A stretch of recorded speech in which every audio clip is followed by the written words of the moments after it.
Ang mabuting balita ng Panginoon ayon kay San Mateo. Papuri sa iyo, Panginoon.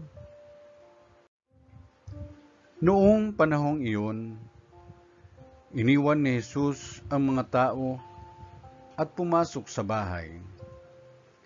Lumapit ang kanyang mga alagad at sinabi sa kanya, "Ipaliwanag po ninyo sa amin ang talinhaga tungkol sa masasamang damo sa bukid." Ito ang tugon ni Jesus. Ang anak ng tao ang naghahasik ng mabuting binhi. Ang bukid ay ang sanlibutan. Ang mga taong pinaghaharian ng Diyos ang mabuting binhi.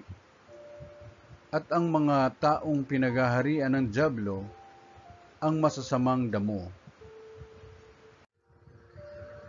Ang kaaway na naghasik ng mga iyon ay walang iba kundi ang dyablo.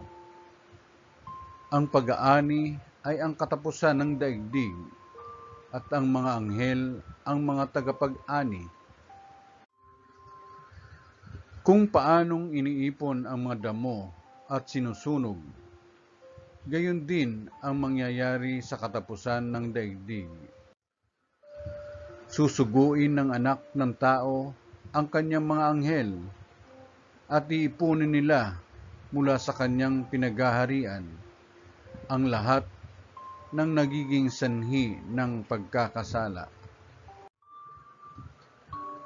at ang lahat ng gumagawa ng masama at ihahagis sa maningas na pugon.